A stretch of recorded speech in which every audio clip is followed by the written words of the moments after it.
Hi everyone, and welcome to SAMA. SAMA is a program that invites experts to discuss a topic from their area of expertise. This week we're very fortunate to have Dr. Yole Raam with us. He's been with us before. He's in episode 19, The Essence, Purpose of Life, Here and Now. And he came again on episode 49, Eco-Communities, How Do They Function? This week we're going to discuss the benefits and working theory of meditation. Now, Dr. Yole Raam is an expert in meditation, but he's done so much more. He's a holistic pioneer developing sustainable living in Europe and America since 1979. He was fortunate to study under direct supervision of Maharishi Mahesh Yogi and has managed some of the most powerful global trend changes in the area of natural health. He's also worked in organic agriculture, poverty removal, consciousness-based education, and world peace. By simplifying complex concepts, Yole integrates arts, science, and religion of global human heritage to restore natural life on Earth, create healthy families, and a balanced global economy. Yole received his education at public and private schools and at universities in Europe, India, and America. He has founded and managed several successful companies in Europe and America, and in recent years, Yole started his transition from family service to global humanity service, and that's quite a big step. Green Family Raam is teaching how to pacify disasters caused by global pollution, which has affected everyone, all families, communities, and all life on Earth. Teaching by personal example, Yole consults and guides leaders so they can develop green, healthy living systems with social responsibility, systems that are sustainable and environmentally friendly and support local economies. So thank you very, very much for accepting our invitation to be interviewed on SAMA. It's lovely to catch up with you again. It's nice to hear you, John, and nice to see you again. Now, just as a side, Yole is a personal friend of ours. He spent several years in China, and during that time we caught up and grew to be close. So I regard Yole as a brother. So we'll be talking through this SAMA brother to brother this time rather than to an expert. So I'm very, very happy to have twisted your arm to come on our show again. Now, amongst the many things that you are an expert on, now Yole has created many eco-villages where people can be self-sufficient, grow their own foods, set up their education, health, and other all the little things that go into communities. It's really impressive what Yole has done in the past. Now we're going to focus on one of the things that he's an expert on, and that is meditation. Now Yole taught me to meditate. 2 years ago, was it, Yole, or maybe a little bit longer? Actually, it would have been longer because it was before the pandemic, so it might even be 4 years ago, but it was Yole that taught me to meditate, and I want to share your knowledge, Yole, with more people. So the first question I'd love to ask you for the benefit of our viewers is just what is meditation? There are many theories, many philosophies, many religions that use word meditation as a technique to achieve the goal of certain religion or philosophy. But when I talk about meditation, I'm talking about method, about technique, about, I would say, exercise that people are capable doing in order to return to their self. Very simple. we are all the time bombarded by information that is coming from outside. We have pictures that we see, what we hear, the temperature that we feel by body, etc. All kinds of senses are bringing information all the time to us, and our brain is completely involved in experiencing the world around us. And then there is a question, but who is experiencing the world about us? And they say, okay, my name is, no, I didn't ask you your name, but who is the the entity, who is the person that experiences all this world, that tries this and travels there and is friend with this one and so on. So the question of who is the person means returning to the self. That's the main reason. Get to know who you are. Because if you know who you are, how do you know who is in contact, who is experiencing all this life around yourself? Of course, that's what philosophy says. But in practical life, we do technique returning to the self. That means, and it's very natural, every human being experiences that in certain times of their life. For example, we go to sleep. At the moment when we fall asleep, there is very short period of time when we are conscious, you're falling asleep, we are losing connections with the sounds that we hear around us, the light that is around us, etc.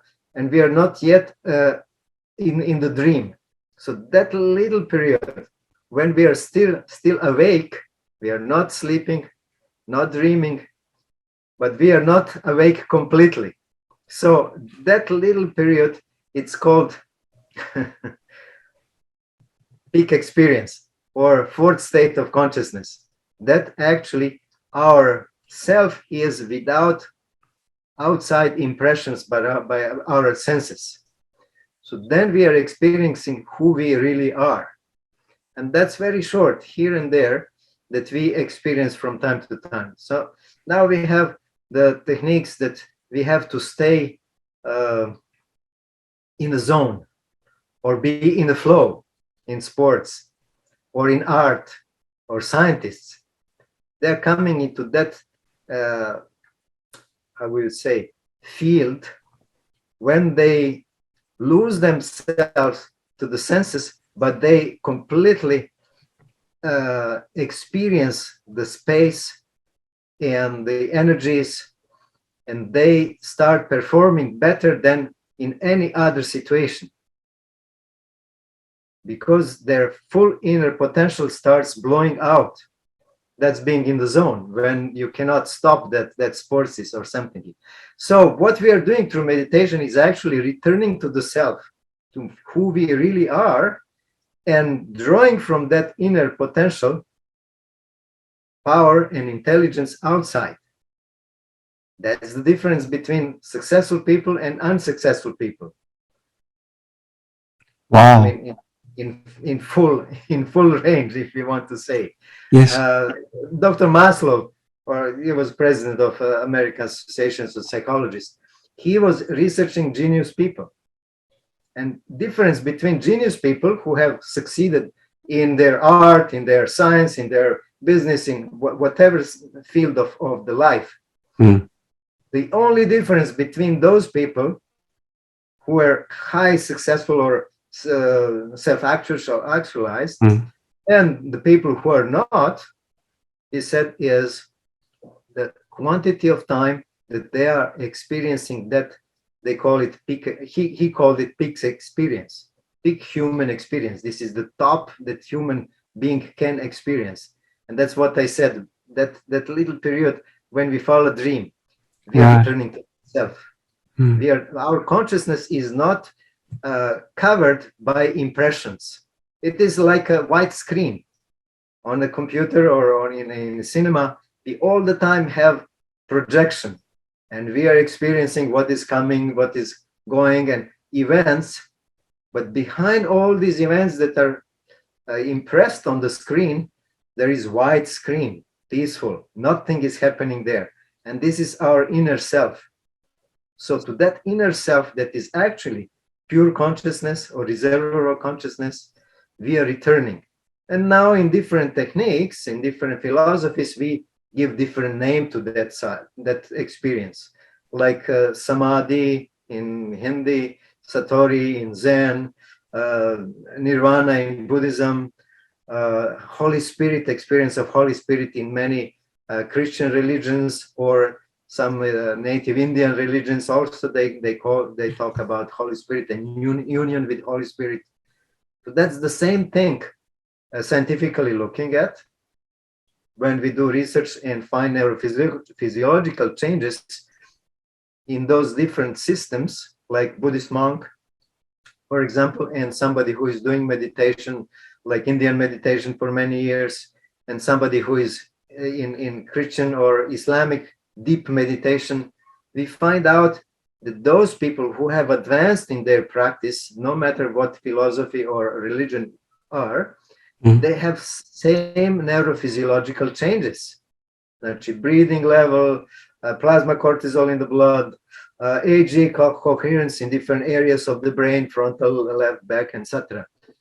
We find out the same changes that characterize that experience of peak experience that Maslow was researching in his work, and many of his followers in recent years are doing much farther.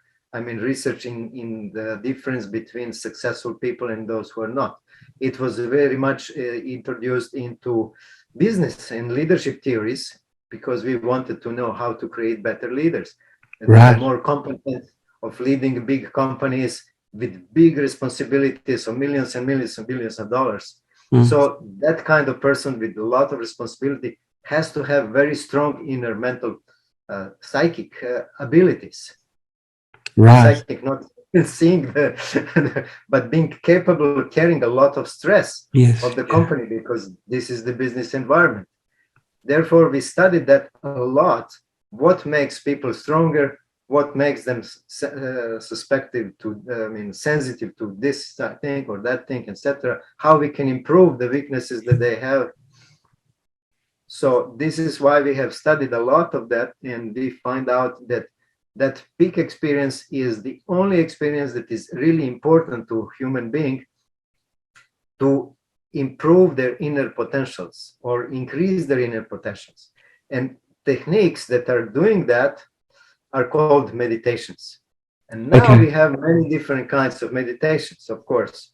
In every philosophy, every religion have some kind of either prayer or meditation that in essence is the same, returning to inside. When we do meditations, we have several principles. Main principles for meditations are concentration. And we know from the movies, when we see people sitting there and concentrating on the flame of the candle, for example, or on some yantra or picture or some diagram or some color, or on some sounds. So concentration as a technique for meditation always introduces focusing of our mind to something. It can be feeling of the body, temperature, or our breath, or our heart, or you can do all kinds of concentrations. But the essence is that you focus your mind to that field that you want to concentrate. As soon as your mind moves off that object of concentration, we are instructed to go back, return. And if you fall asleep, they say it's not good. You lost your concentration on the subject that you are researching, or you are focusing at. So most of us find the concentration techniques kind of difficult because our brain or our mind likes to go left and right, and you hear some music and you turn there, so you lose concentration. You see something and it gets attractive, so your mind goes there. And your thoughts start coming and you lose concentration or something because something else came to your mind. Right. Right. So that's one technique of meditation. And the other, I would say, machinery or the other system, Mechanism. Yeah. mechanism, yes, Yes.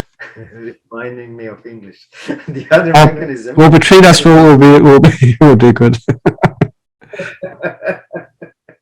Well, you are. the Well, other you. mechanism, Well, English is for someone who doesn't speak English natively. You're doing remarkably well because you're Serbian, and so the language is very different from English. So, and you also speak Hindi as remember my well. English. So English is perhaps your third language. So it's so we won't worry about the odd words that aren't quite right.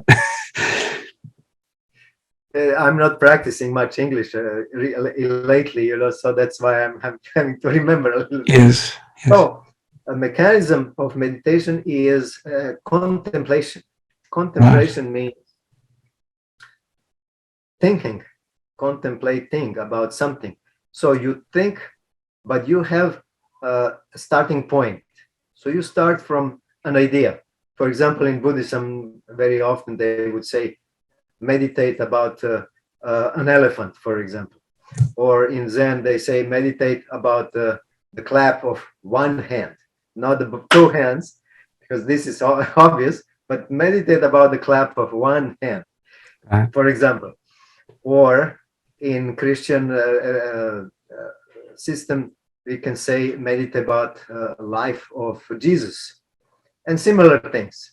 So these are contemplations because you start from one point about how much love have been in the Jesus and how much he loved all the people, that he even gave his life to the etc. etc. So you can, this kind of meditation is on the basis of principle of contemplation, because you start from one point and then you develop farther and farther and farther. So you expand the knowledge about the starting point, or you go farther and farther in that same area. So these two principles cover most of meditations that exist. But in some monasteries, far hidden monasteries, they have preserved one more method that is called principle of higher attraction, or principle of higher good, or how we would say that in English, something that brings us more joy.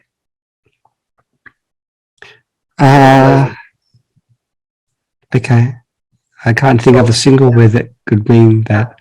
That principle is discovered by highly developed saints, I would say saints or monks who have meditated all their life, and finally, after a lot of struggle, trying to do this way or that way, and trying to find that inner peace and inner God or whatever they've been looking through their system, they find out that if you don't force yourself, your system will go naturally to the place where is more joy.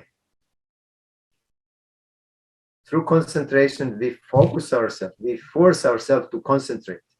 Yes. But in this system that is very rare, very difficult to find.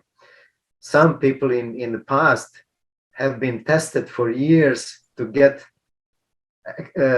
entry to that teaching.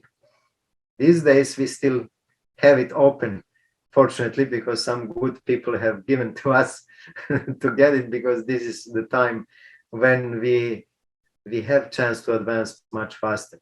Right. So the technique that one of the techniques that gives you that, because there are not many, and they're mainly kept for special monks in the monasteries, but one of those monks, he went out and he gave it to the humanity that we know about him. Maharishi Mahesh Yogi was the guy who was actually accused to give the secrets of monasteries to regular people in the cities. And he adjusted the whole teaching so that it's easy for people to learn in the cities with their all responsibilities and family life, etc. But the principle is you let your mind settle down by actually releasing him from the pressure by letting the mind go where it wants to go. And for that we use technique.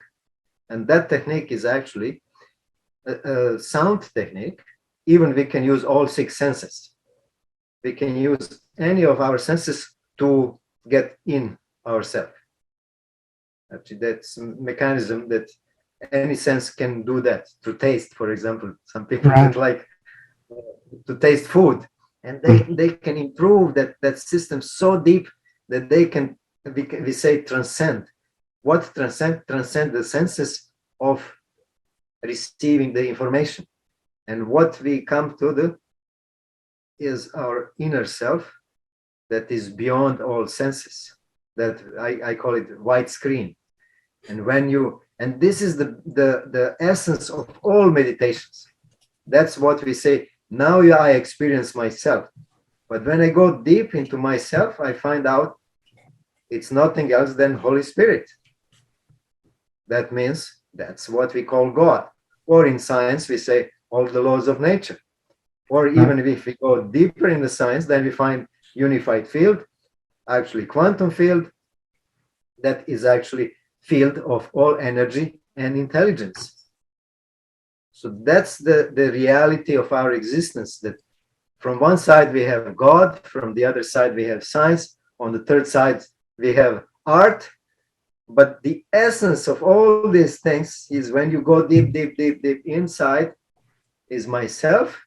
That is all that. We are looking for reality in science. We want to find the reality that is researchable, that is repeatable, that is exact. Every time you get same result. You cannot do some research and once you get one result, no, it has to be exact. So that's the science. And in religion, you want to get that essence of existence, that is God. You want to unify it to that. And you have a procedure how you do that. And that's why you do prayers and all kinds of things and fastings and everything else, because you have to go and receive that information that you are aiming at. So it's very scientific, even if we call it religion, it's very, very scientific methodology that we are trying to get that inner experience. Right. And in art, the same way. Through the work of an artist, it's very disciplined art. I mean, very disciplined work, that you are refining your perceptions until you get to deeper level of a perception and you find where is the source of yourself. So in all three systems, we are getting to the source of ourself, that we call unified field or quantum field or whatever philosophy is behind. We can use that to name it, but it's our reality that have name. It's our reality, and meditation is a technique that moves us there. And why we would go there? Why that person would like to go there? You're asking my questions for me. Because it's logical flow. Yes, it is. Why somebody would try? Because it's so pleasant. It's so pleasant and it's practical. Look, when you're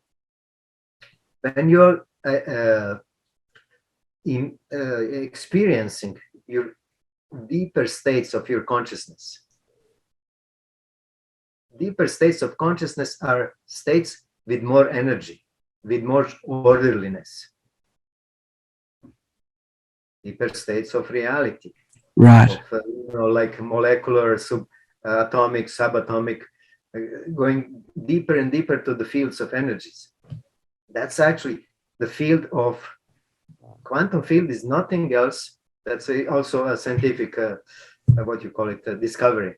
lately, last 10 years, that it was a lot of work in that area. We have understood that quantum field of all energies and matter, that means what makes all this world, is nothing else than the field of consciousness. That before was an abstract term. What's consciousness? Something that I'm conscious, yeah?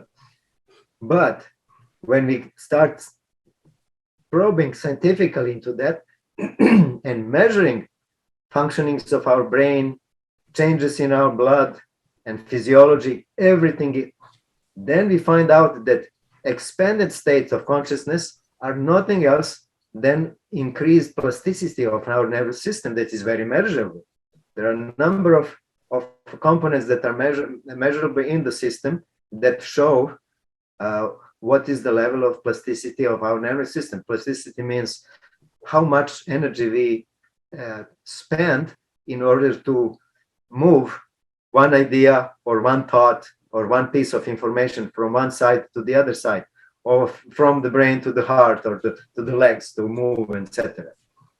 So we are finding out that increase of consciousness that can be measured through harmony of EEG functions of different nervous centers is neurophysiological change, and it's measured. Therefore, that quantum field and human brain and the human consciousness are same things. And that's big discovery, because before we were thinking of science is one thing, has nothing, this religious stuff has nothing to do with science. No, it's illusion that we've been living for so many centuries. Now science, I'm so happy since I spent a lot of my life in science. It's a really great thing that you know that what I am, this God that you love so much, you know, whatever God is, his name, there is only one, of course, because it's our nervous system is the same for all human beings. You cannot divide human beings. So I'm you're yellow, you're red, you're black. I mean, it's so trivial. Human brain and human heart and human feelings and all this machinery is the same for all human beings. And God is almost also the same for all human beings, no matter how we call him in different religions and philosophies and so on.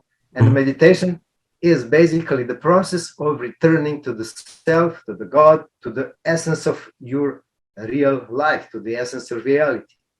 Either you call it come from scientific side, or you come from religious side, or you come from artistic side. It's the same reality for all human beings. Right. That's why meditation is so important. I mean, meditation, the process of returning to the self. And how you return to the self? It's a logical question. Because now we are trying to lose the boundaries that all these people have put on my philosophy, your philosophy, this guy, this technique, that technique. It's all superficial, these differences, like a type of the car. There are only 3 types of the car: diesel, gas, and I would say electric, or a water car, or something, solar car, or something, you know.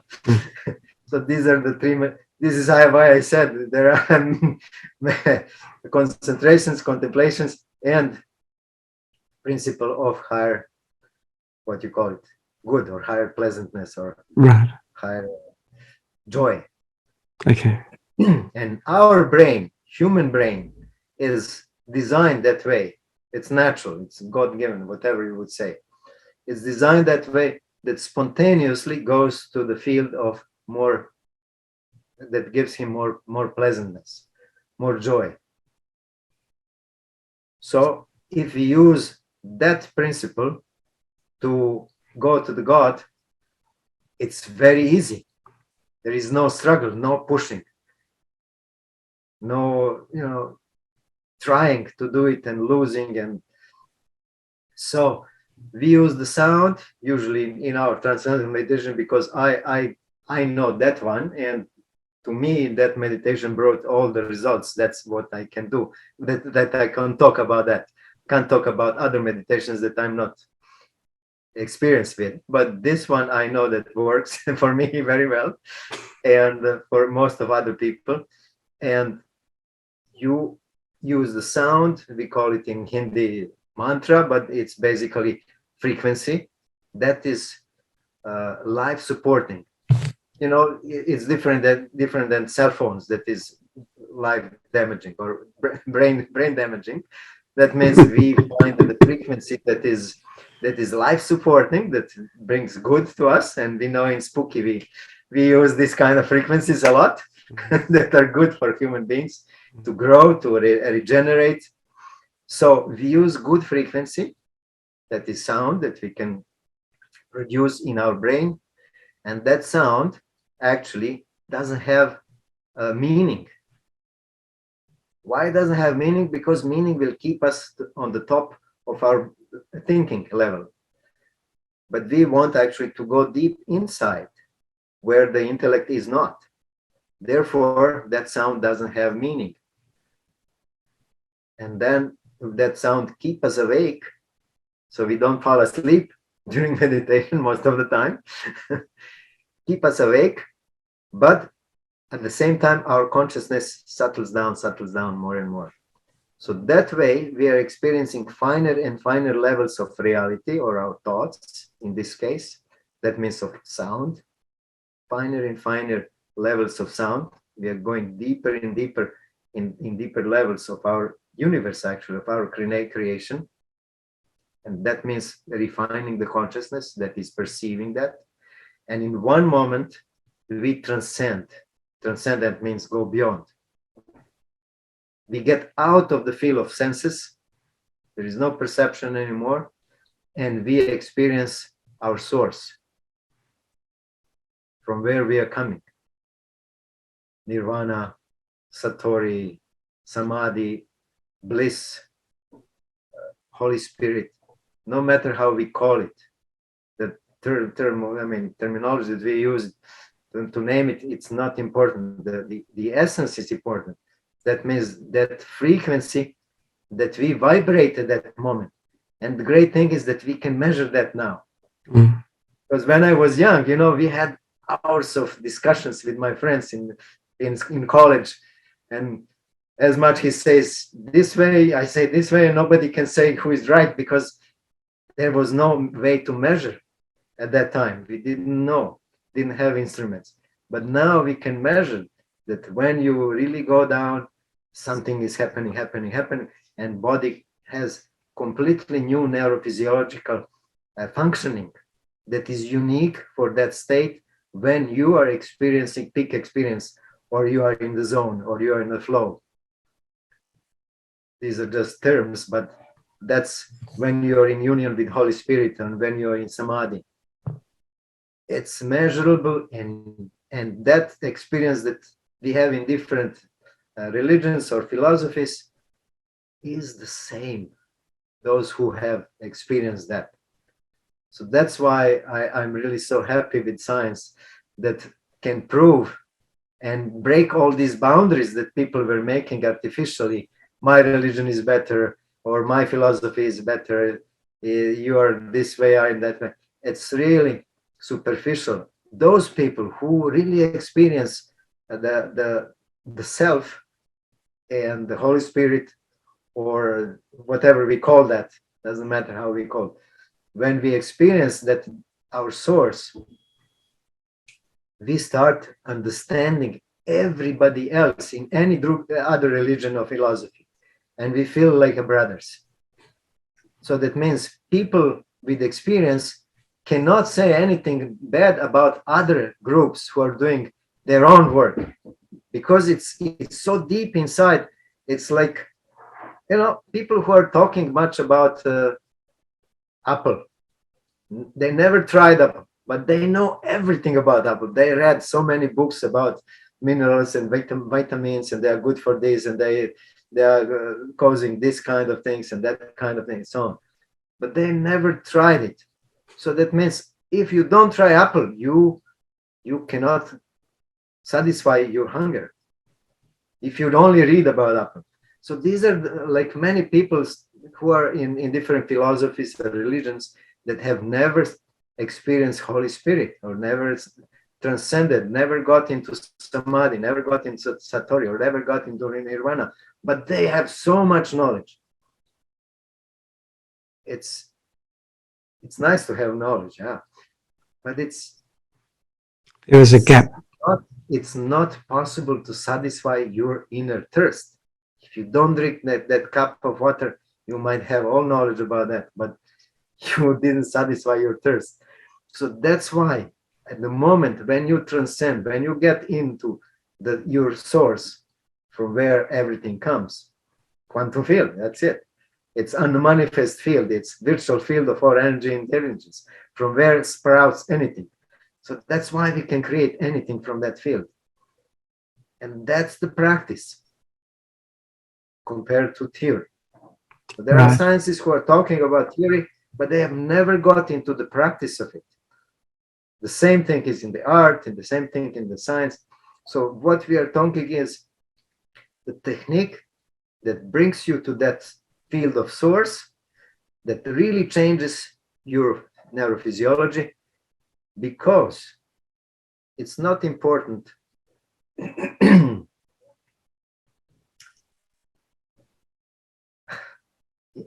information. Okay. We have our spirit. Hard to describe because it's not tangible. It's difficult to measure. Yeah, a little bit difficult. It's still evaded measure to date. Yeah. And we have our body. And we can't do much to the spirit because our spirit is already perfect. It's God-given, you know. But our body can improve a lot. Our body is like receiver and emitter, receiving and emitting information or frequencies. Right. Mm. So if we cannot receive all information about the whole universe, about anything, is always present everywhere around us. But if we cannot receive that information, then we react, we create our life, we plan our life on the basis of restricted pieces of information that we have received. So that means our brain was not open, or we couldn't. It was blocked. How it's blocked? By stresses. How we get stresses? We get stresses from all kinds of things, from emotional, from bad food, from bad air, from bad water, from all kinds of things, events. So stresses are restricting our normal functioning of the brain. Therefore, we don't receive all information around us. And at the same time, we cannot produce quality of life or radiate around ourselves the fullness of divine life or totality. We are just one piece of truth, a restricted piece of truth that is coming through us, because everybody has something that is dominant or better in him than somebody else. But we say wholeness. Wholeness means receiving all total information and being able to transmit total information. That's the holy man, holy person. But we say this is normal for all human beings because we are God-given that way. That's the normal stage of all human beings, to receive information and to radiate information. And this is why we do techniques of meditation. We call them meditation in English. Yes, yes. In our language, we call them silencing. That means being in silence and experience the silence. That would be translation of meditation in my language. So I'm trying to explain to my people here that this is the technique, how you get into yourself, and your life then becomes a real life of a dignified human being, because then you are living all that God has given to you, that you are naturally gifted by your genes and all information. So that's why we do this technique of transcending all the senses, getting in. During that time, we repair our system, because when you get into that quiet state, into quantum field, the field of energy intelligence, quantum field is the fastest regenerator of human system. Therefore, when we settle down in that field, the expressed field, and that means now our body, starts regenerating to their original state that Creator really wanted us to be like. Right. And that's the reason why we are getting there, because we are we are at home first. That's our home field, where we feel the most comfortable. That's the field where I would say God is, that we love so much. And it's so pleasant, so comfortable, that you really don't want to get out of it. You know? And then when you open your eyes, then you keep that pleasant field inside yourself. And then in the beginning, is because of all kinds of stresses and pollutions, etc., you lose it. But then if you keep doing, meditating and living, and meditating and living practical life, then it starts stabilizing and it becomes stable and always present for you. And then you have desire that all this beauty that you experience for yourself, you want to share with other people. So that's the whole story. Now we can go to questions. Okay. Before we get to the serious questions, Yole, I've noticed through pictures of people that are yogis and meditated for much of their lives, and looking at you now, is there any truth to the rumor that it's very good for hair growth? No, maybe we should brush that one aside, but you've got... Yeah, I will tell you, these are antennas. So you have to understand that. Receiving, information through this. Now, the methods, the techniques you've described, some of them are quite complex. Can everyone meditate? Does everyone have the ability to meditate? Or do some people just are so deeply entrenched in the here and now that they can't release themselves and find that white screen? That's a real question. There are people that have difficulties to get into meditation. Yes. Because they have so much strained their brain, their body, that they are in very, I would say, serious mental condition that cannot relax one moment. Right. And of course, there is always a way how to do it. Then when we approach these people that cannot start meditating immediately, then we give them certain exercises, then we give them certain purification system. I mean, purification exercises or treatments that they have to go through. And then slowly they purify their system. Physically, mentally, they prepare themselves and they can start then meditating, etc. Right. I had friends who were great scientists, medical doctors of highest range. He said, I can't meditate 1 minute. I get so nervous that I can't close my eyes. Yeah. So I said, okay, we have to go step by step, little by little, get you back to the normal, because they were into so high level of pressure that they couldn't even close their eyes. That's right. For a person that's beginning to meditate, would you have any recommendations on making it easier to start? There are so many meditations, thousands and thousands and thousands. And of course, everybody says my meditation is the best. Sure. Like merchants on the market, Absolutely. And I have learned many meditations, of course, through my life. because I started as any other kid, you know, curious kid. I would try this, try that, and so on and so on. And then one day, I was somewhere in my 20s when I started my interest for that.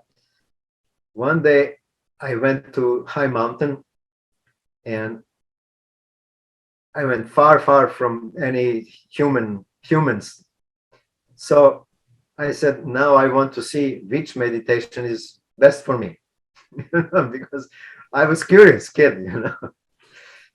And I started meditating one system, the other system, the third system, the fourth, etc., trying to find out what is the best. Mm. And deep in the night, I was not really obedient meditator, you know, listening to masters. Sure. I would do my own stuff, you know, the Yeah. researching. I was like researcher, or I was trying to experiment, you know. Okay. So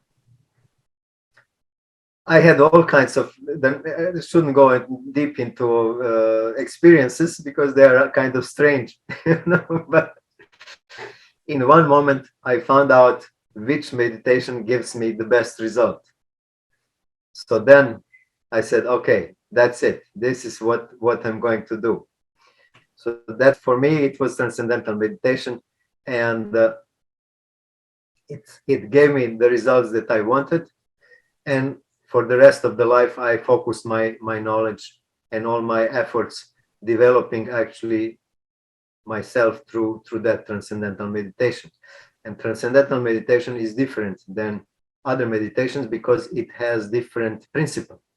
Principle is not to concentrate, it's not to contemplate, it has nothing to do with the focusing the mind. It's actually on transcending all influences that are coming from outside and getting deep into the self. And it's quite fast process going there.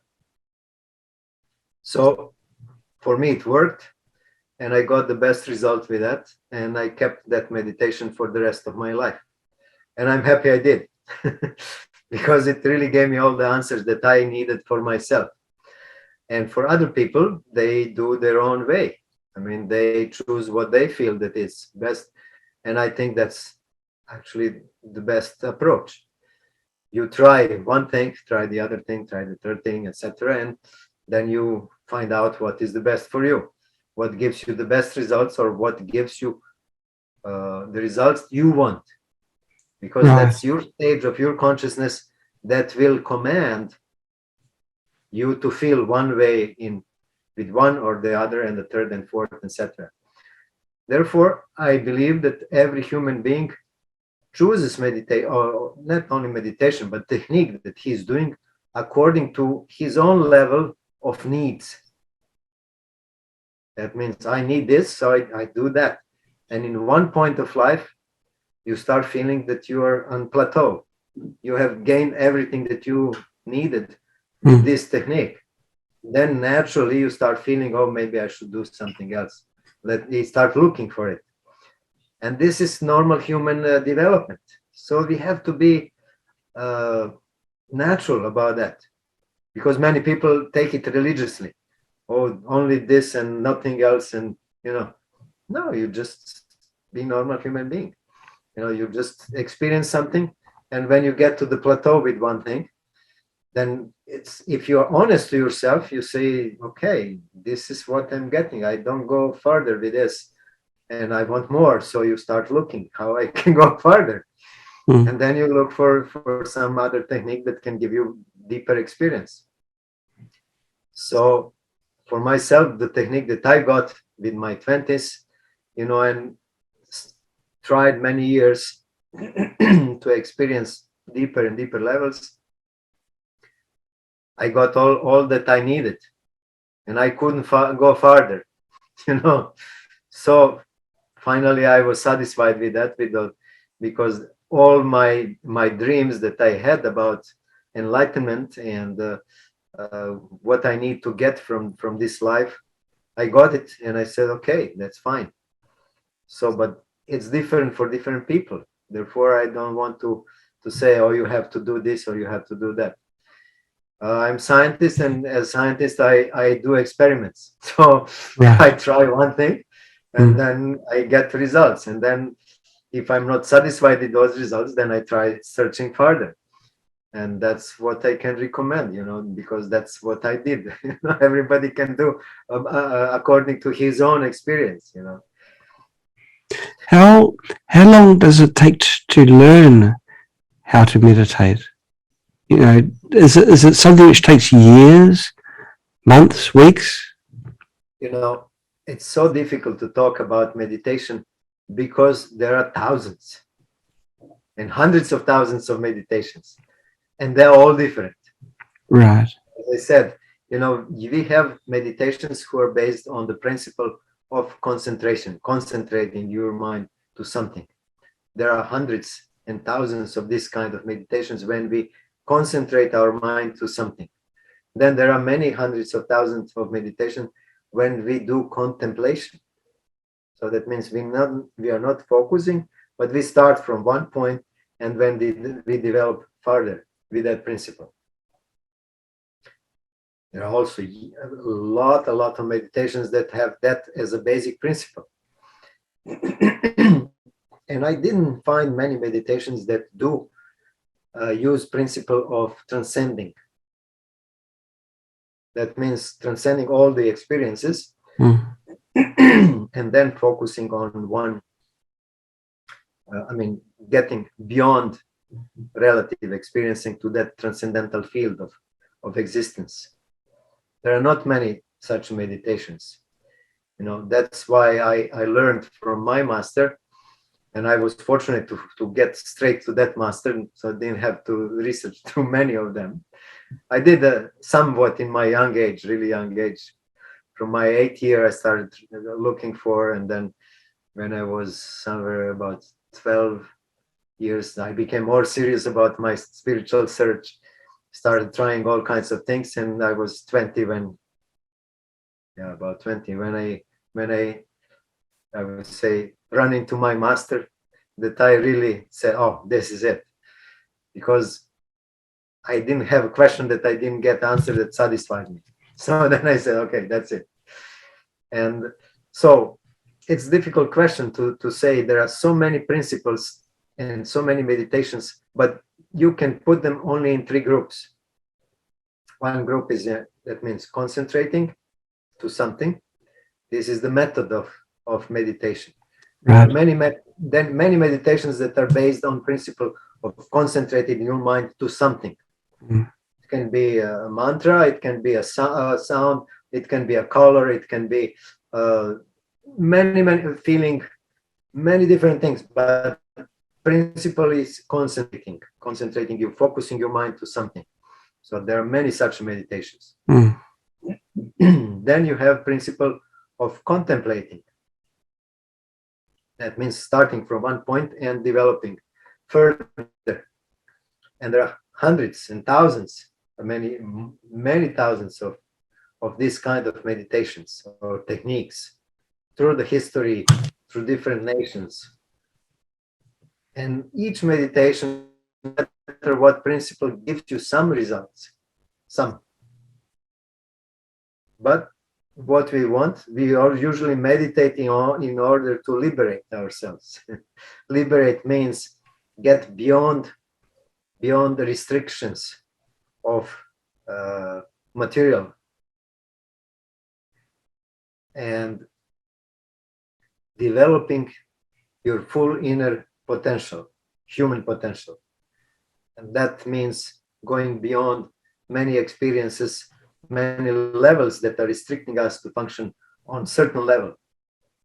And the meditation that I learned is basically meditation that transcends. Actually, in some stage, every meditation would lead to final transcending of everything else, and you get to that field of, I would call it pure consciousness, or consciousness that is one for all human beings. That field of unified field, or quantum field, however we call it. You know, that's that level of existence that is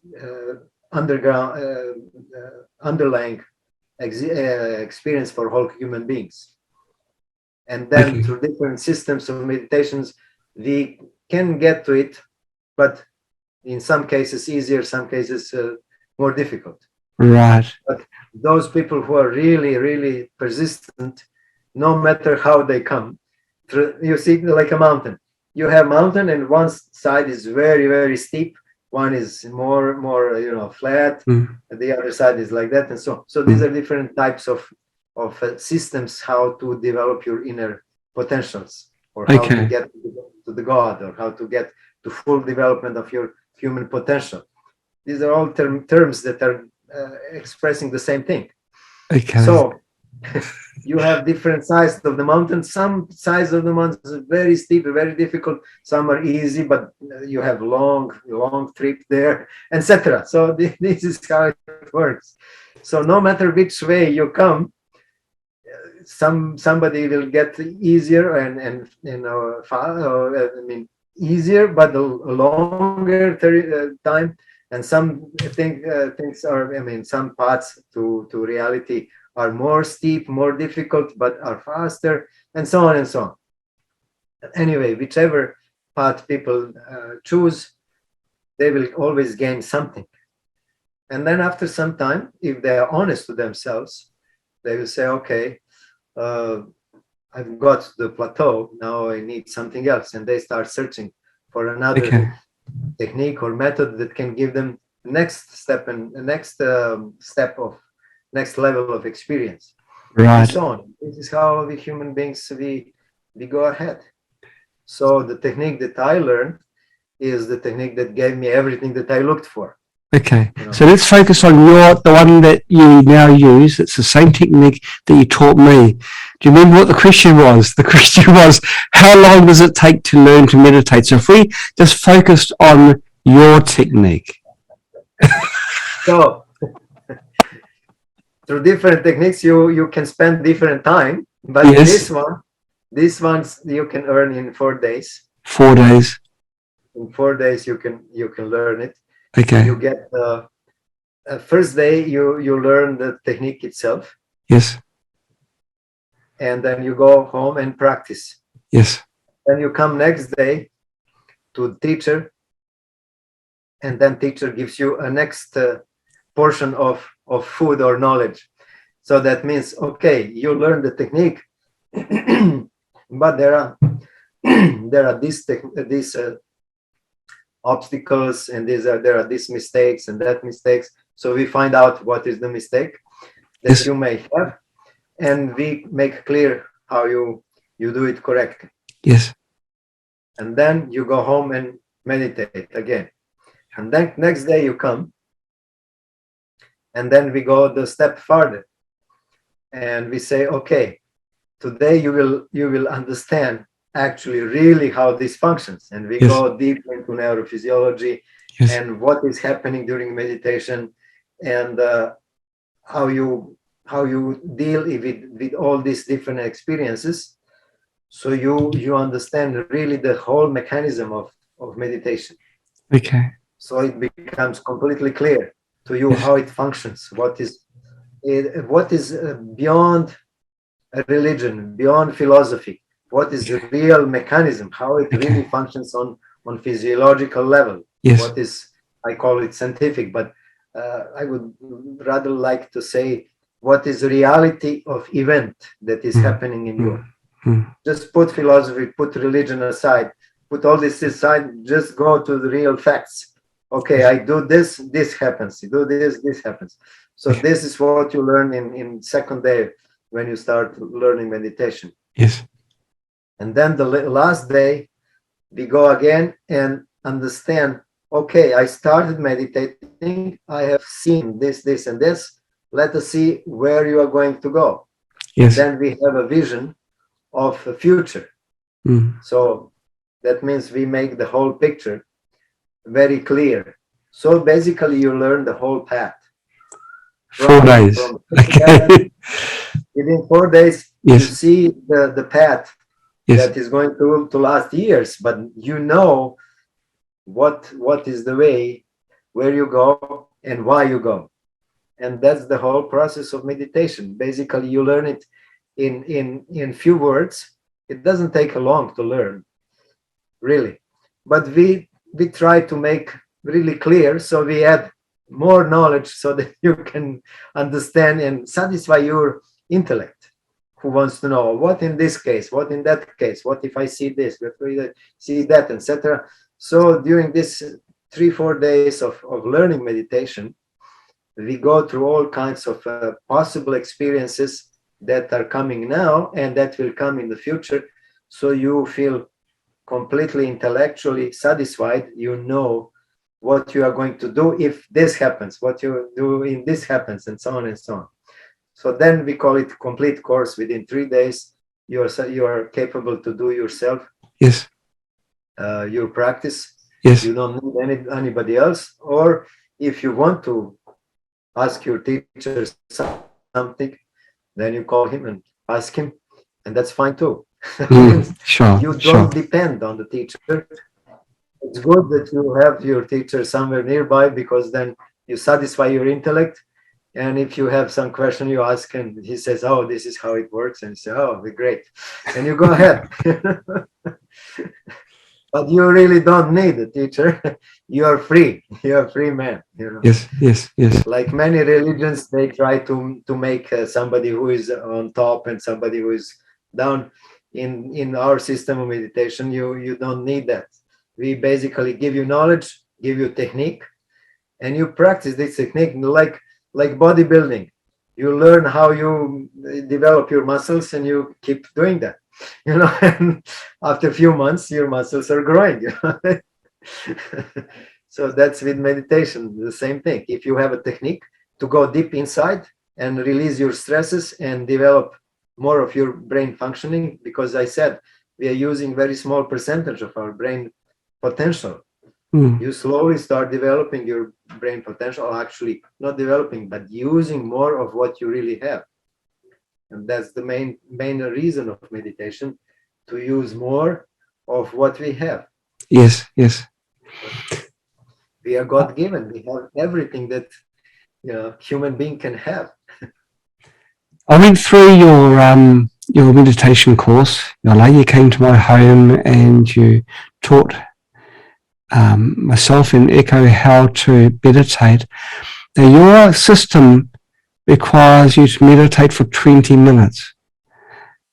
So you can start diving down and experiencing things. Is there any benefit in meditating longer? Yes or no? Okay. The difference in length of meditation. When we start meditating, proper meditation, that gives inner changes. That means that you start going to deeper and deeper levels of your functioning, and your body start regenerating, I would say. We say stress release, releasing the stress. That means regenerating the body. Your physiology start working better and better because you give more rest. And when you give more rest to the physiology starts processes of regeneration. That's very, very normal neurophysiological function for all human beings. So you start doing that, and as you're doing that process, your brain capacity and physiological capacity start increasing, and you're becoming better human being. We say you are releasing your stresses, and at the same time you are expanding use of your inner mental potential. So this techniques gives you exactly that, because that's the aim of transcendental meditation, that you actually release the stresses. That means all those boundaries that you have received through hard work and stresses in situations that you have been experiencing, you start releasing that, and you become more flexible human being. So that means you start using more of your inner potential. And now you can remind me the aim of the question. Is it better to meditate for longer periods of time? Okay, and then, so that's the procedure. And when you have 20 minutes, for example, like now, you do it little by little. That means every day you get off some of negativity, of some of stresses that you have. And that is in balance with your daily activities, because you have a lot of responsibilities. You have to run the business, you have to go and do number of things with society, so they expect that you are in certain shape, mentally and physical. And that's why we use 20 minutes twice a day. Okay. You can do more meditation, of course, but then if you do a more meditation and you keep life among the other people, you start behaving a little strange. You know,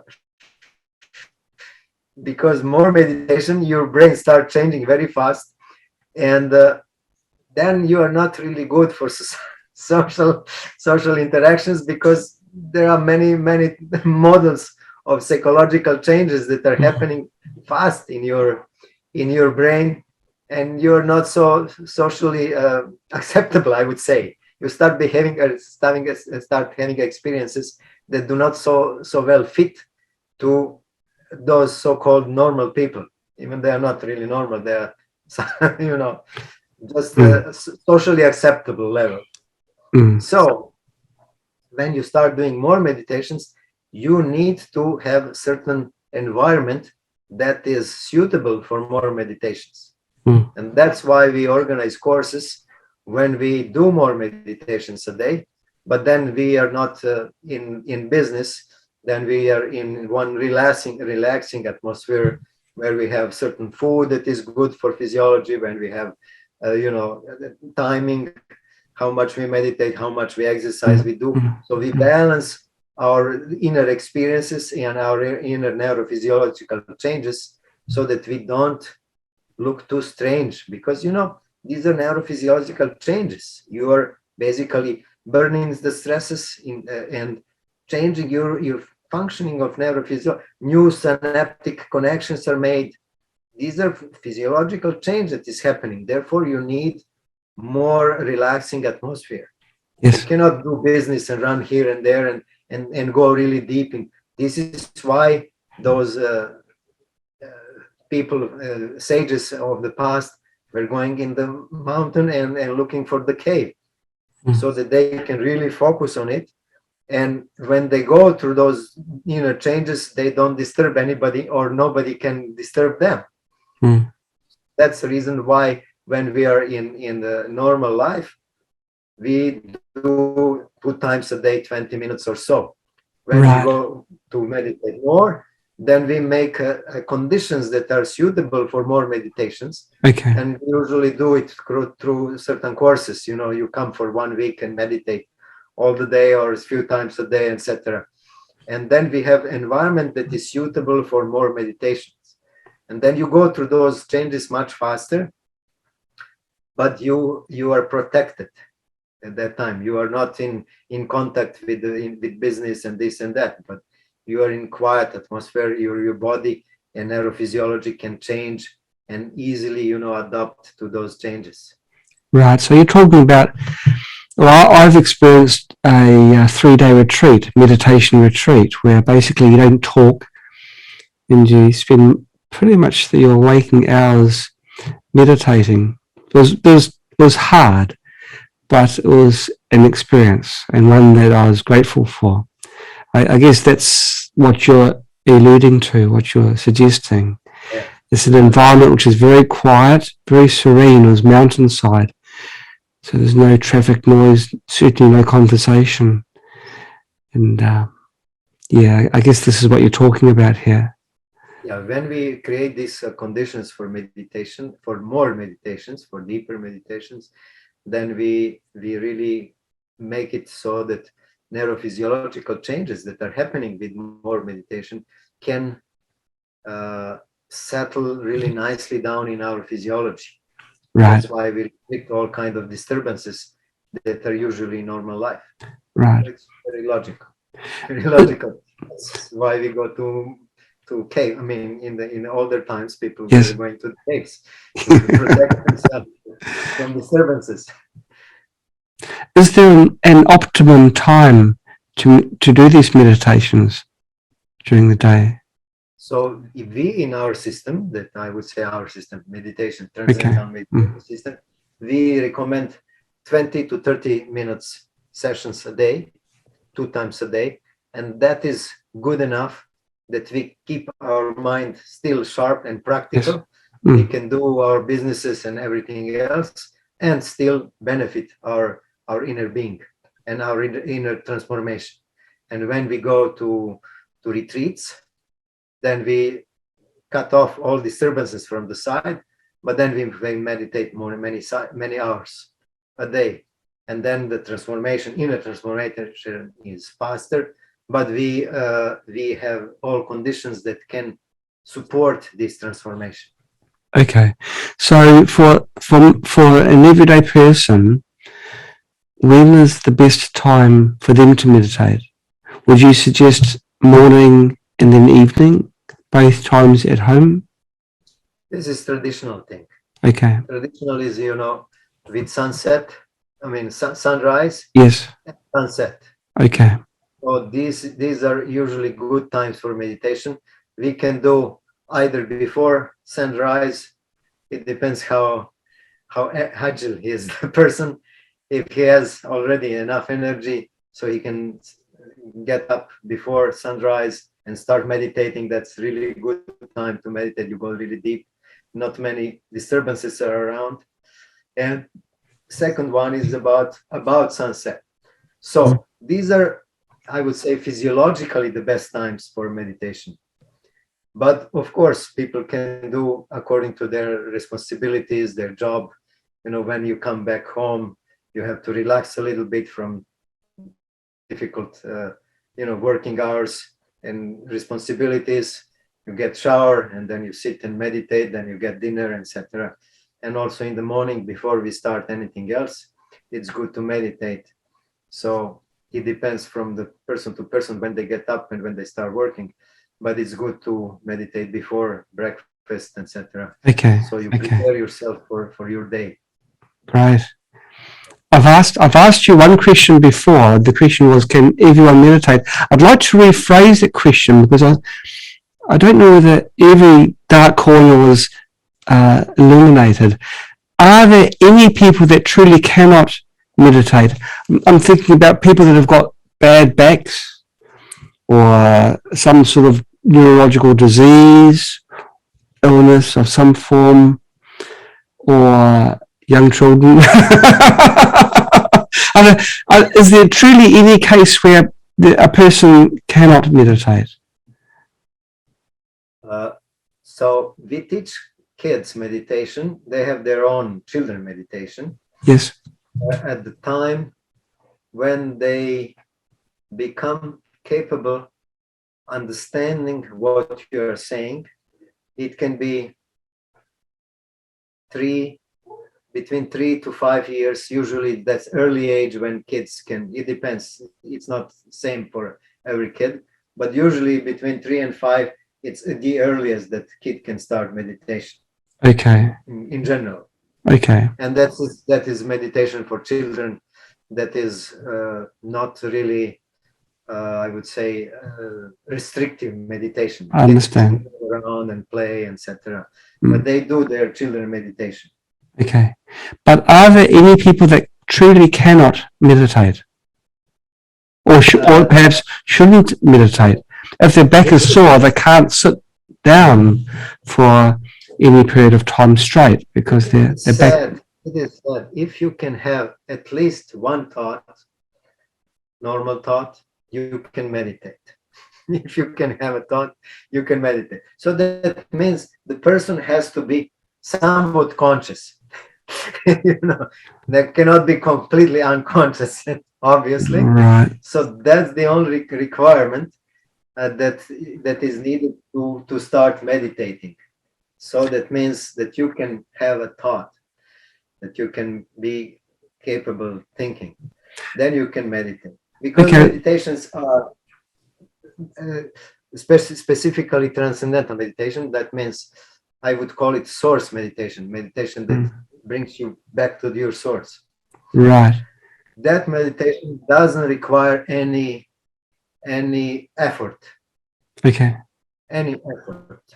Okay. And that's really important to understand, comparing to many other meditations that do require focusing and some kind. If we can have at least one thought personally, then we can meditate. So I had many people to come to learn meditation from me in different health conditions. Yes. And as long as you can, if you cannot sit, yeah, you can lay down. I mean, put a Yes. pillowcase behind you. Mm. You know, somehow keep your position. But meditation is something that is most normal for all human beings, even it's forgotten, but it's normal. It's normal state that we do until, listen to this, is really important to understand. We meditate because we are returning to the self,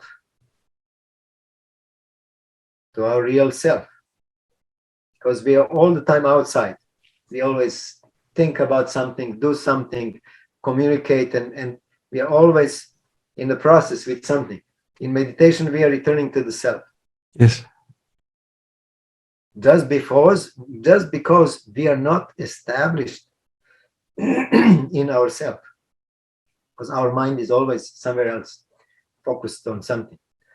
Now we are learning to be established in ourselves, and in one point, when our brain is totally developed to function without obstacles,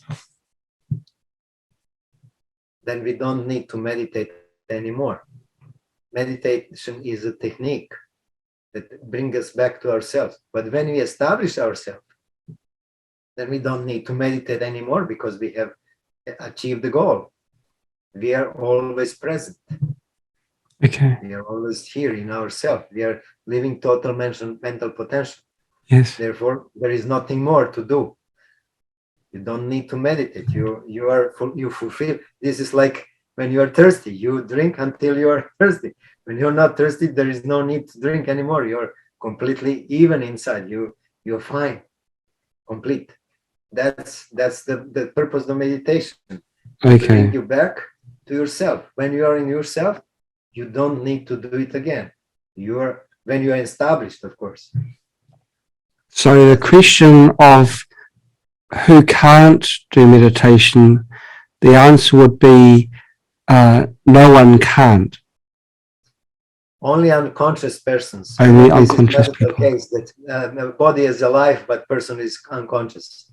Okay. Then you cannot communicate with that person. Okay. You know?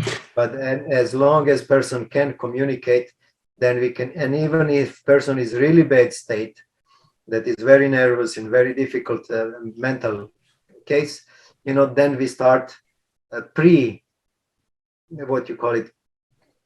preparatory techniques that prepare a person slowly, little by little, Okay. that can start meditating, even in a very nervous state that they are not capable, standing quiet for even a little bit. Understand.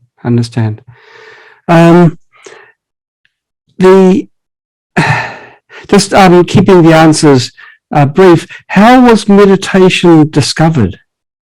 What are the origins of meditation? That's a good question.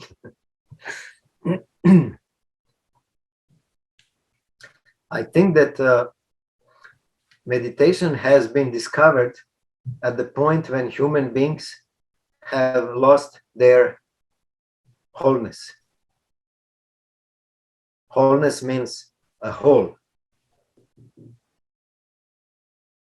Their total identity.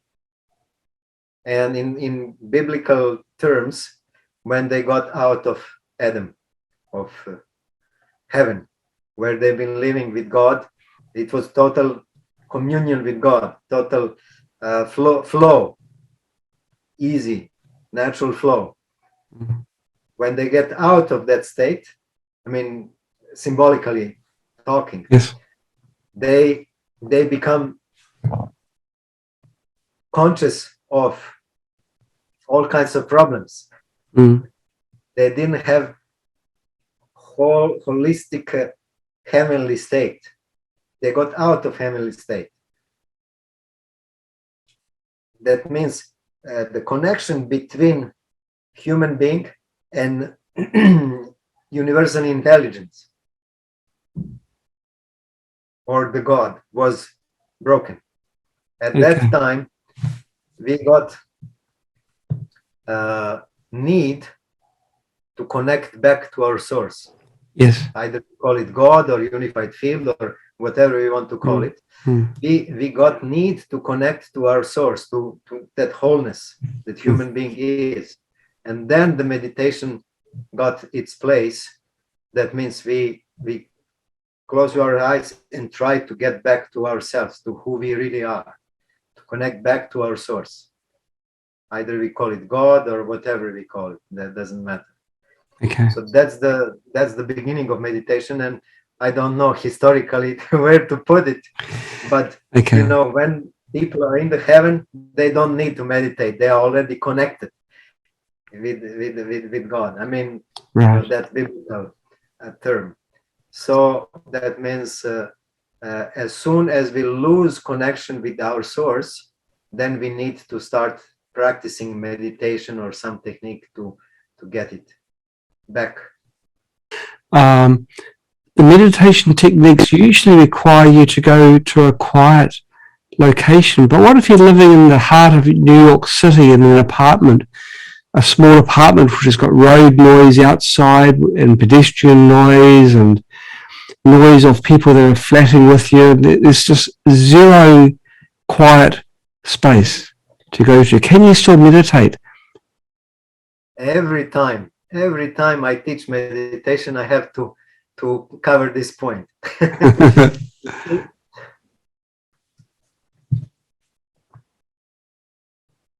To be with God, if you want me from that angle to start, you don't need any requirement. You can be with God in the Laudi market the same way as in the cave in the forest. Okay. So it's a mental process that is happening in you. And of course, it's easier. It's easier if you are in the cave. There is no disturbances. But, you know, as a student, or, you know, I was studying in the big city, and I would go in the park or sometimes on the market and find some bench. I would sit there and meditate. Even around me were people shouting, "Oh, buy my stuff $5, my stuff $1," etc. You know, you hear all that noise, and then after a few minutes, it just goes in and that becomes far away. All these noises, and you do your stuff inside. You are in completely different world. Even you can hear them, but you don't pay attention to that at all. And you get into the deep source where you are completely with your God. No disturbance from the noise at all. Right. So Right. that means that it's not necessary to have a cave, but you know, it's easier. I would say it's easier, but Oh no. Okay. What if you fall asleep during meditation? Is it a good thing, a bad thing?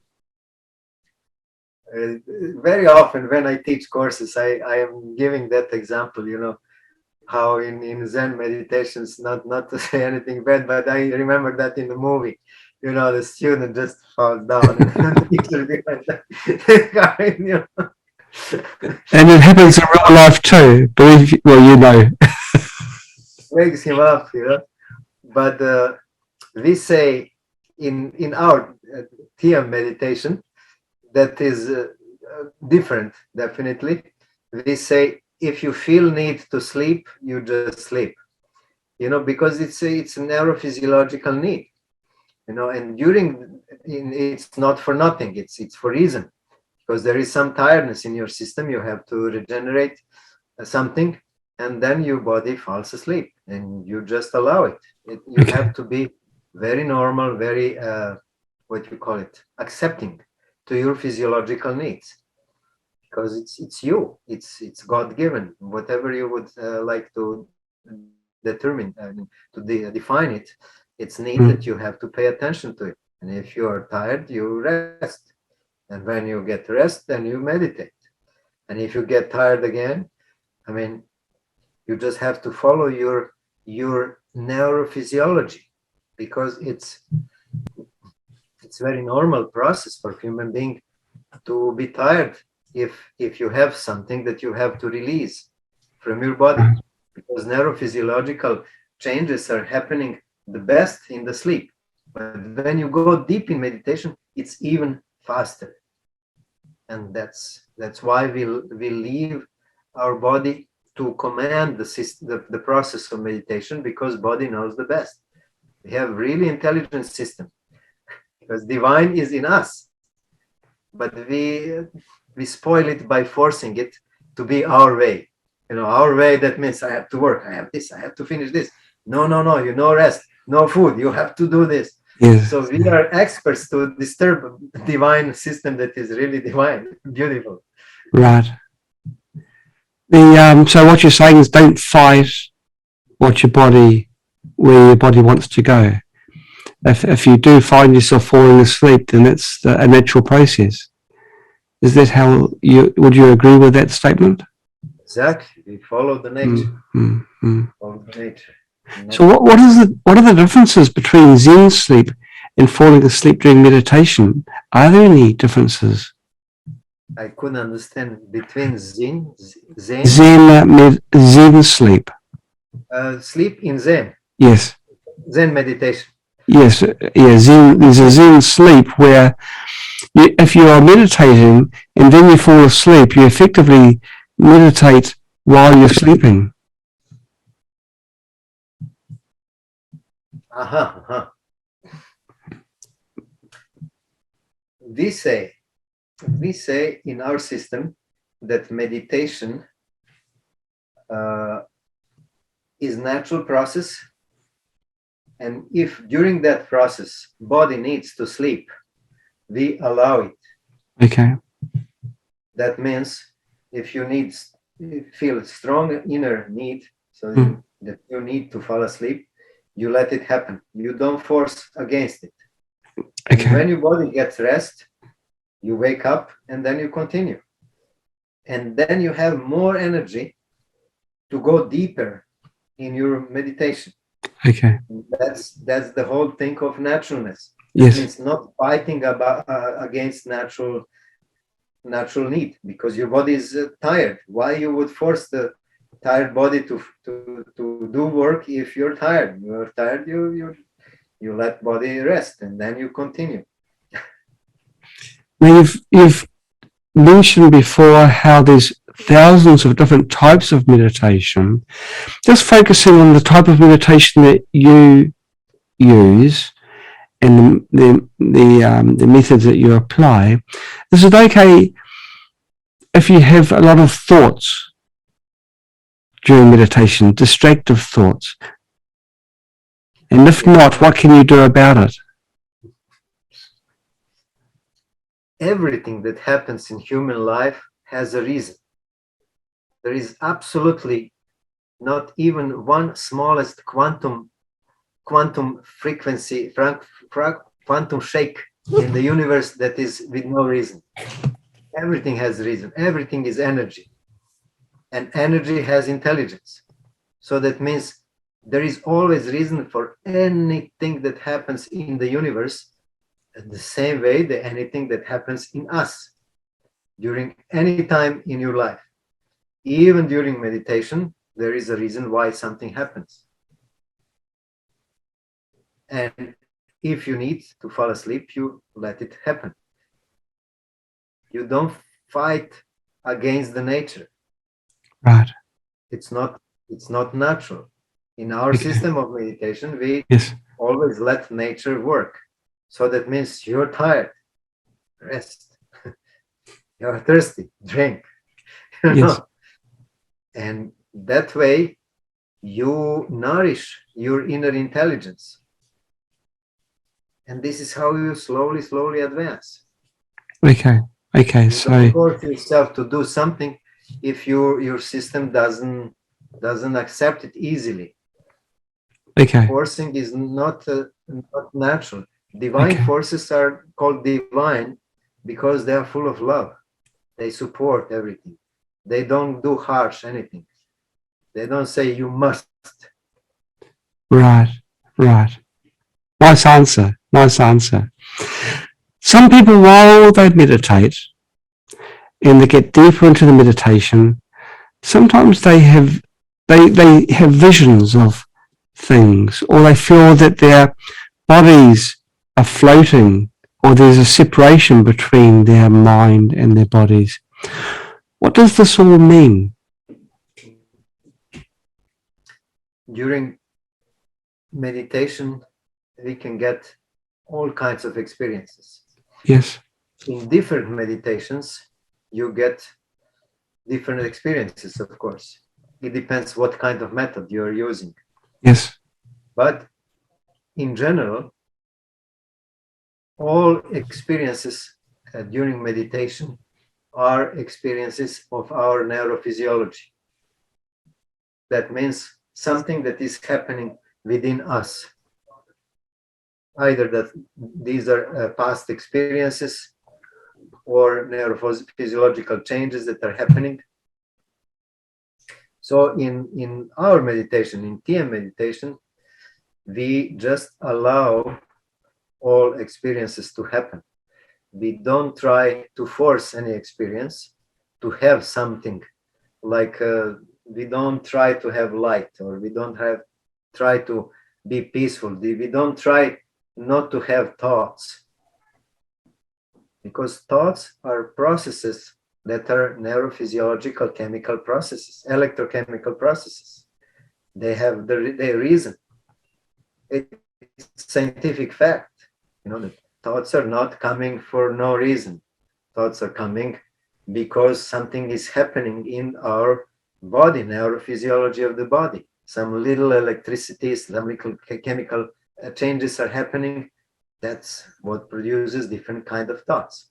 Different thoughts are produced by different energies, of course, that are stored as chemical information in our body. Because our experiences are also actually electrochemical packages of information that are stored in the body. When we start meditating, we actually want to release anything that don't belong to our system. That means stresses, bad experiences that we have had that Yes. make us different from that God-given structure that is pure flow. Mm. God-given structure, human being is pure flow. There is no restrictions. All Okay. informations are coming and going with no restriction. When we get stresses, then we don't perceive full reality. That means all information from the universe do not come to us. Actually, they do come, but we don't perceive them. We don't register them. That means we are not aware of that. Therefore, according to those experiences that we have received, we do our decisions. Therefore, our decisions are not always correct. That means not in tune with intelligence of universe or with God, however we call it. That means not correct. How we would say, not real. Yeah. You are functioning with only part of intelligence that you have at that moment. Therefore, through this technique, we say our main reason for meditating is not to get some kind of divine experiences with the Holy Spirits coming to you and all kinds of visions, etc. Our main reason for meditation is to purify our physiology, neurophysiology, so that it can perfectly function without stress. That means release the stress. These are all obstacles that make actually flow of information from universe to us or through us. Actually, we get information, experience from outside, and then we materialize it through our words or actions, feelings. Okay. So, and we want to purify our receiver, that means our brain, and this is why we meditate, because then we are receiving total information. Either we call it cosmic information or God information, I mean, God's love, whatever we call that. The terminology is not important. The process is important. That means that we actually make conditions that we can release the stresses, that means the formations that have been settled in our neurophysiology, and eventually, little by little, we create a state of the neurophysiology that is complete fluent flow, quantum flow, I would say. That means with no restrictions. And then we are in total connection, and that's a momentary connection. That means immediate connection, right, with no time and space barriers. And then we are actually part of universe, and we are part of that intelligence that we call God, etc. That means full flow. That's why we are releasing the stresses, either they are chemical or emotional or any kind of stresses. That means deformations of nervous system that are preventing complete functioning of the nervous system. So that's the reason of meditation. With an improved connection to oneself and also a reduced level of stress, which you've mentioned in the past, will those effects combine to enable your body to heal itself faster if there is a physiological problem which your body is trying to repair? So we were just discussing about how whether or not meditation can make your body heal faster. It's common experience. It is. Experience. It's already for, I mean, many years in research. So we find out that through meditation you can heal many diseases, even serious diseases. So it's well documented by research. So it's a fact. It's not just hearsay. Now, if during meditation, quite often people feel like an energy flow through their body. The Chinese call it their meridians and the flow of qi through their body. If someone experiences this flow of energy and subsequently gets headaches, is there anything they can do to avoid getting headaches when they meditate? Headaches would come for two reasons. One reason is forcing during meditation. That means on mental level, you start forcing to achieve something. Yes. And meditation by itself is supposed to relax mentally and physically, the whole body. And if you're forcing to achieve something during meditation, then on one level you are creating that opposite function, then relaxing. Therefore, it's in a conflict with the whole process. Okay. So then you can get a headache from that kind of process. That's one case. The other case is that already exists something in the system. That means some disease is already present in person, and when the person starts meditating, then usually when we are active, we don't feel really fine inner experiences of pain. Only when we stop be subtle, and we start feeling pain here and there, etc. So that's the other case, that you can experience the pain during meditation, but it's not caused by meditation itself, but it's Okay. caused by some other neurophysiological change, whatever this disease might be. So in that case, meditation helps actually to heal that pain. But in first case, it's actually we call it wrong meditation. Okay. That means that you are introducing the force into meditation that is supposed to have opposite result. I mean, not forcing, but relaxing. Okay. So that means that meditation is not performed correctly, and then we say stop meditation, Okay. stop for a little while, and then start again the whole thing. Is that Okay. answer? Yes, it is. Yes, it is. It answers the question. If someone gets a sore back during meditation, let's say after the 10-minute mark, this distracting pain in their back starts flaring up. What would you suggest that person do? That person should do some physical exercises. Number one, to strengthen her on or his back, Mm-hmm. because usually in all monasteries where we had a lot of meditations and prayers, etc., the monks were doing physical exercise to strengthen your body so they can endure during long meditations.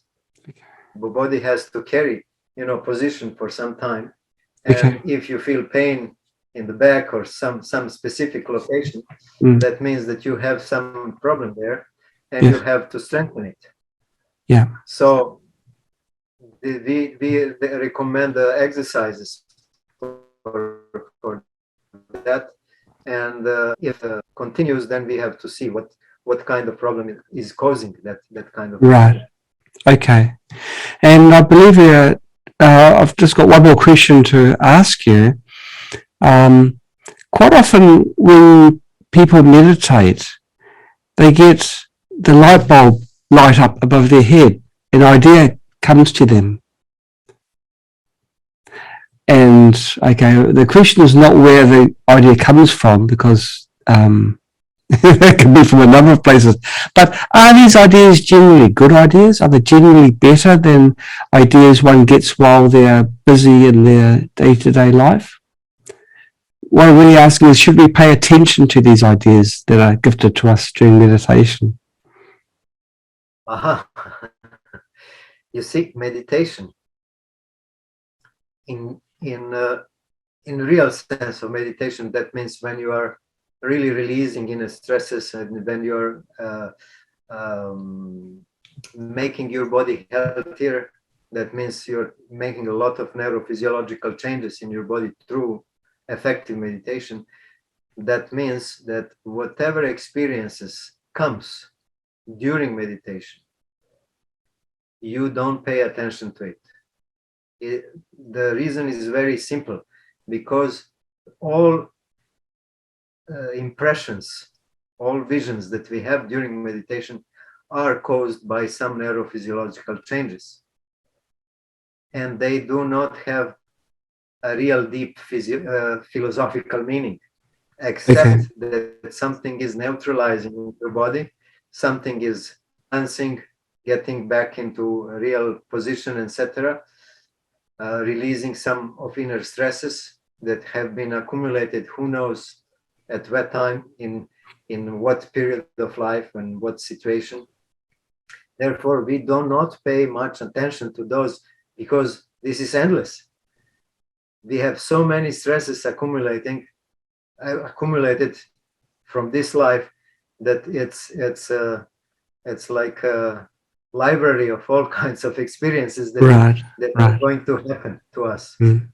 Therefore, we are not really attracted to spend much time to any specific experience that we are getting during meditation, because all of them are just symptoms of neurophysiological adjustments. That means your body is improving, and during those physiological changes, neurophysiological changes, you are having certain experiences.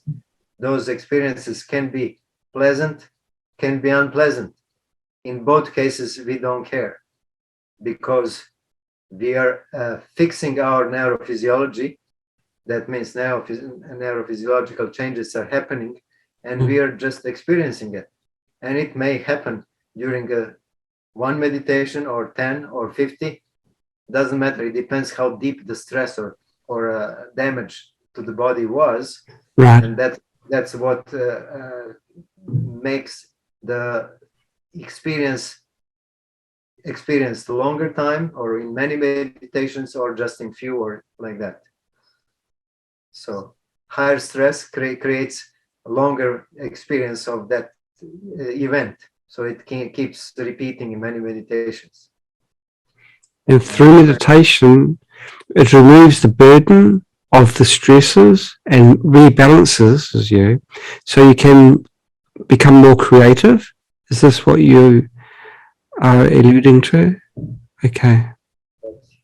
You know, we are fixing our neurophysiology basically during meditation. Yes. Just give chance to our system, to our body, to start fixing itself. We're giving time for that. That's why we sit and meditate, because most of the time we are really busy. And in our meditation system, we are going very deep. Therefore, the neurophysiological fixing of the body that is automatic has more chance to happen, because in meditation we get even deeper rest than in sleep. That's why in meditation we fix deeper problems than those that are fixed. Usually in sleep you fix the problems of tiredness and things like that. But those deeper stresses are fixed during deeper meditations, who are kind of energetically on deeper level. I'd like to thank you, Yole, again for coming onto our show and giving us a real in-depth discussion on meditation and its application and benefits of meditation. As I mentioned in the introduction, you've transitioned yourself from family service to global humanity service.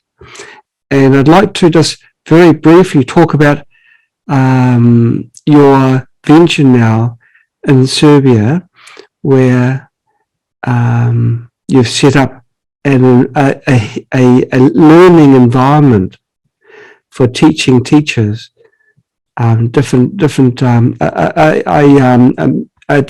mindset, which is healthy for themselves, their family, and the planet. Could you describe to us what you've done, what your community that you've set up there? So we have a property of few hectares in the mountains of Serbia, and we are we are in the process of creating a community that will have all natural conditions that are necessary for full human development. And since this is a kind of pioneer action where we want to have people who are ready for inner development, we are setting a school. We call it Creative Academy. So academy where we will train people to live completely independent life in nature. That means out of city, you get somewhere in the mountain, you make your house, and you have your family, and what to do, how to live. And we have all the segments of practical life, how to survive, how to make your food, garden, etc., to how to meditate and improve your neurophysiological functioning, or your personal development, whatever you would like to call it. So that was beginning of our project, to create a group of teachers, I would say. And it is already starting. Like 10 people already bought land next to us. And we had last summer groups of people coming. The whole summer was a big camp. And during that camp, we had several disciplines learning. The most important, basically, personal development. That means how to develop your inner mental potential through meditation and different exercises. Then how to develop your food, your garden, how to build your healthy house, how to do exercises, how to do family business. That means even if you are somewhere in the mountain, you should live out of something, how to organize family, etc. So we did seven of these steps of developing totally independent human being. That means you go into mountain, there is no civilization, nothing, no electricity, no nothing. You get piece of land, make your house, make your electricity, make your garden, everything that you need to live normal human life. And then we find out that actually this is the beginning. We want to have friends around, because one human being, it's not enough, and one family. You want to have friends. Now we have a practice where we have like 10 different families around ourselves, buying the land, etc. And we are starting that creative academy where we are teaching people how to live a normal life. Normal life means life in tune with the intelligence of universe. Yes. Not in tune with the economy of communism or socialism or capitalism or this thing or that thing. These are all invented things, and this is all part of one social system, no matter which system is and which country is. Now we say, okay, just forget all this theory. This is philosophy, basically, that people accepted to do. Let us be just simple human beings, have your place, and just live. Forget all these isms, communisms and socialisms and capitalisms and all that stuff. Just forget it. This is created. This is there are human beings that are before that and or out of it. Just let us see how to live as a human being. And we go to the mountain, buy land, and start creating our own community. And community has to live. So how you live without any social system? And how you develop yourself without any philosophy that is, you have to believe in and follow it and so on. So it's really interesting, and it's great. People are so happy. It sounds like a little patch of paradise that you're building. It's very different to what the mindset of society today is.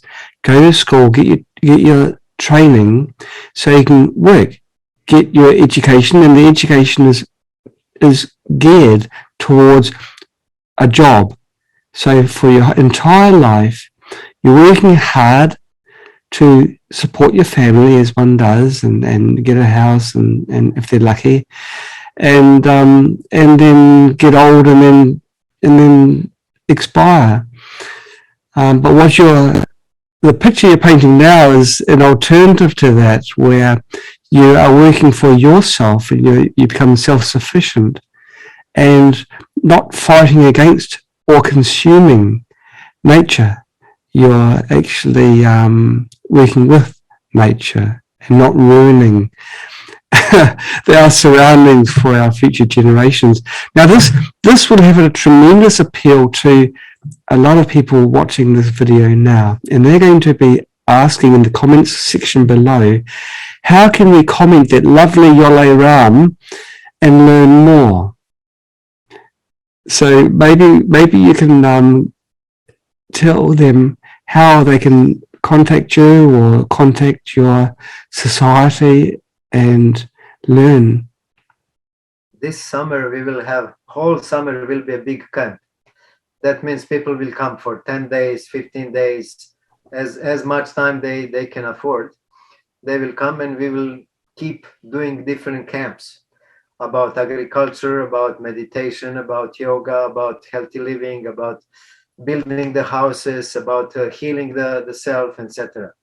So we have like 7 or 8 different themes that we believe that are essential for human beings to know in order to live alone.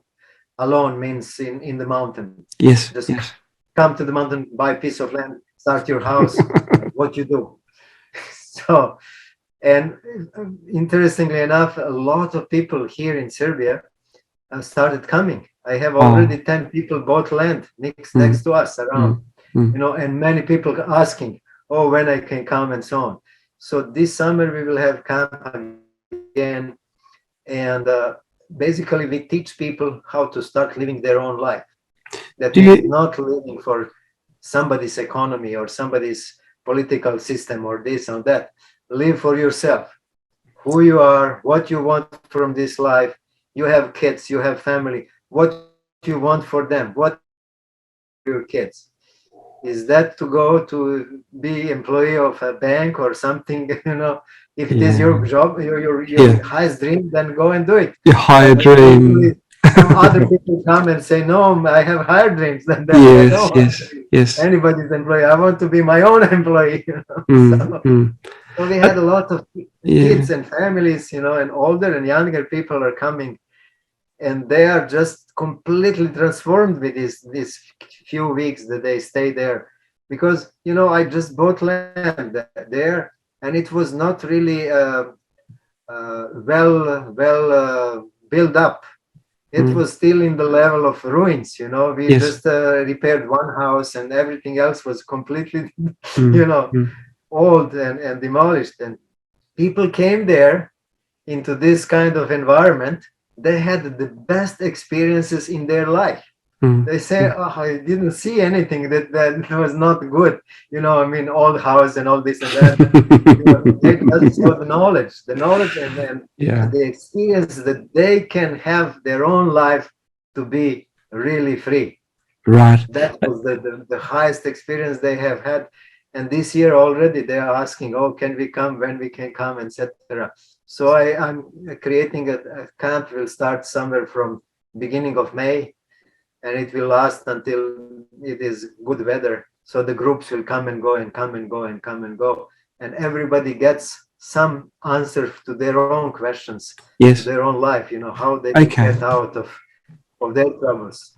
Okay. You spent a lot of time in America, and you can appreciate how at the moment it's very hard for people to travel internationally with this pandemic that we're currently engaged with.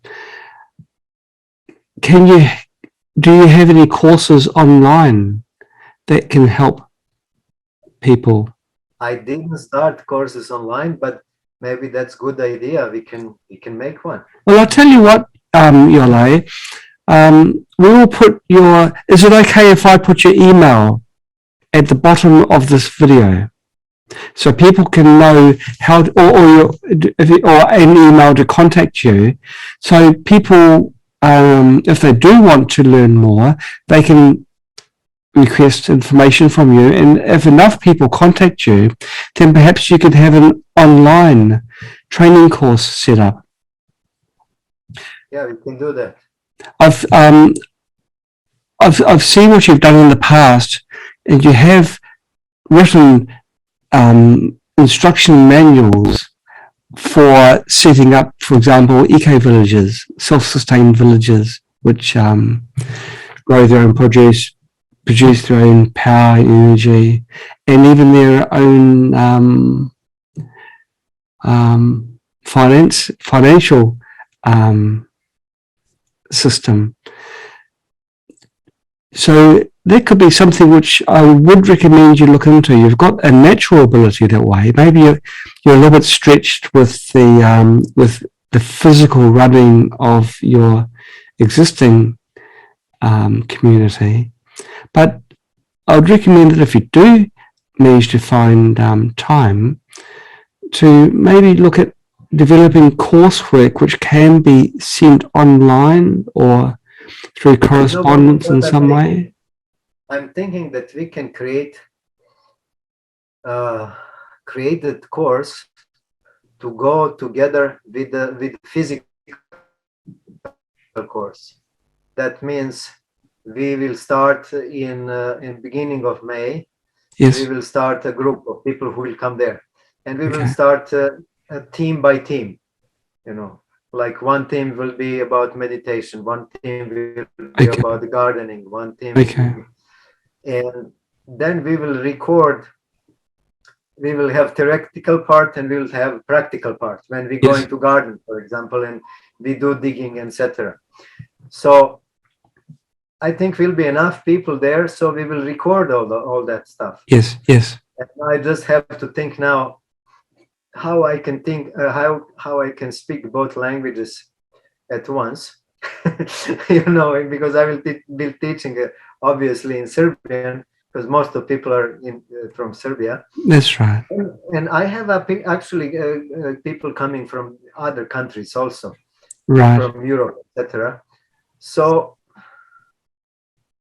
I will have to think how we can make a translation simultaneously and record both things at once. Okay. Well, once it's recorded, Yole. Now, our viewers don't know this, but you are actually a translator as well, and you can do a voiceover of the video.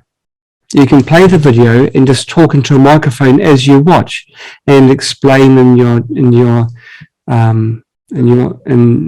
English what's happening. Yeah. Yeah. So that you wouldn't have to do both simultaneously. You see. I beg your pardon? Yeah. Yeah, that we can do easy. Ideas, and what you have is too precious just to keep in Serbia. Yeah, you're right. I was thinking about, because now we are not traveling much, and it's possible to travel, but it's kind of complicated with all kinds of requirements. It is. And it takes, now when you travel to different countries, usually you've got to quarantine for X period of days, and then the same coming back again, there's the same problem. And of course, there's also the risk of catching something in transit. Yeah. So I think that's the idea. We can create every course that I do, we will record, and then I translate. Yes. I just give a translation into English, and then we'll go ahead. We will have international school. A truly international school.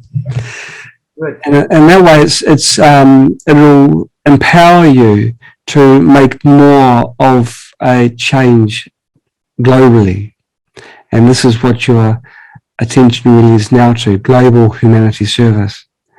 So we're really looking now at,